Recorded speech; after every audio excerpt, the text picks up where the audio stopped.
Hi, it's Karen, the Weekend Craftaholic. Thanks for joining me. Today I wanted to quickly show you my swatching and also my blender foam storage solution. Now the reason I thought about doing this was because I've got some new inks over Christmas, and first thing I do is do a little swatch on a swatch ring. If you saw my craft inventory planner video last week, I'm just quickly showing you some of the pages in it now, you will know that this is how I store my distress oxides, or rather keep a track of what colours I've got and so on. So what I'm going to show you now doesn't replace this at all, it's really just showing you how I keep my foam blenders separated, as well as how I actually use the swatch rings themselves when I'm working on a project.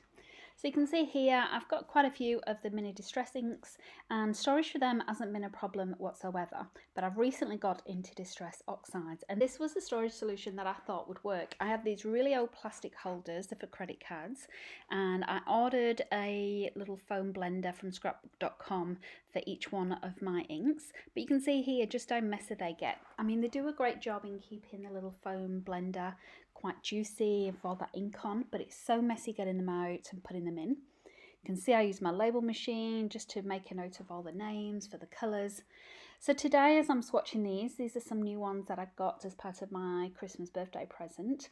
I thought maybe it's time to look for a new solution, and I'll put all the links down below because I came across on Pinterest, I came across this website, it's Lisa Sten, and she's actually created some PDFs. So there's 3 PDFs in total, and basically she's got the majority of the distress oxide colours listed on that.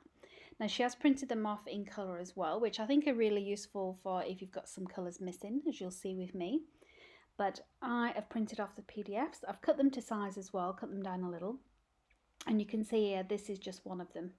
So I think on reflection what I should have done is actually laminated them as well before I started to stick this down, but I've used some of the Range Matte Medium, because I know that's a multi-purpose glue, just to actually glue down the soft part of some Velcro strips, and then that way the sticky side of the Velcro strip will stick to the underside of the foam blender.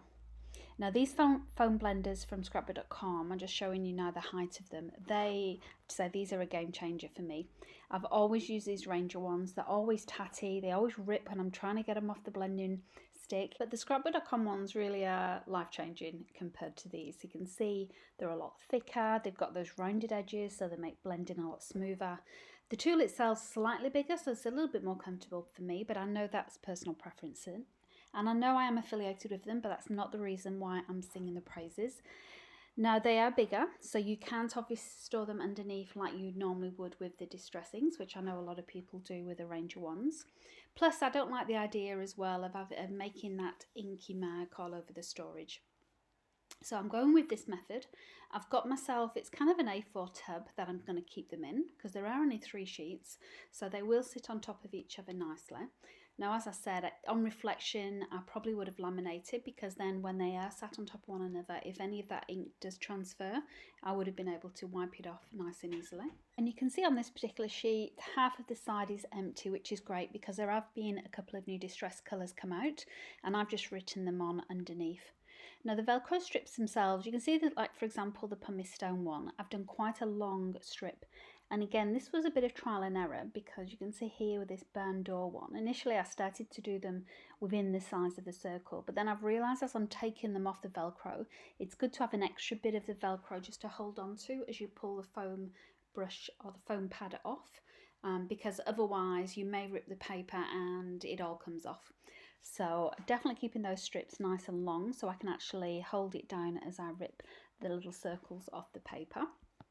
And just moving on to my swatch rings as well, just quickly touch on those. You can see here I've just printed these off on my Cricut actually, and I've just done it on the Nina Solar Crest cardstock because that's the blending cardstock that I normally use. I've got some spurs at the back for when I do get more distress colours that I'm missing in my collection, but I do like using the swatch rings because as you get the new colours you can easily add them into the right colour family that you want to keep a track of.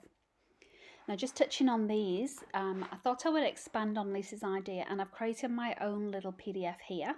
There's a link down below if you're interested in it, and I thought I would store these by colour family. because although the majority of my mini distress inks do have their own little foam blending tool, not all of them do. So what I've done here, for example, is I've got light green, dark green, medium green, and then I can just use those for whichever is the right, because then it's not that precious in terms of distress inks. It's not like the oxides. You can just use, say, yellow, and it'll be fine for any yellow. I did have some spare foam pads, so I've also done exactly the same for my Dilutions inks, because they're also great to apply just using the foam blender. So if you've got acrylic inks as well that you use, you could also use something similar for this. Now the only one that didn't fit on was my black soot, or black soot, so I keep that separately on one of the little blender tools anyway. And I keep all of my distress inks in this drawer. My oxides are actually on a shelf on my desk. If you saw my craft room tour, you'll know exactly what I'm talking about. But this is my drawer full of all my distress stuff. So it's got my markers, my crayons, and my mini inks. Even things like my Distress Refresh, which I need to use with the markers all the time. They dry up super quick, don't they? So that is my little idea solution for your distress oxides. If you're looking for a solution, I hope you'll give it a try. But otherwise, I just want to say thank you for watching. I hope to see you next week.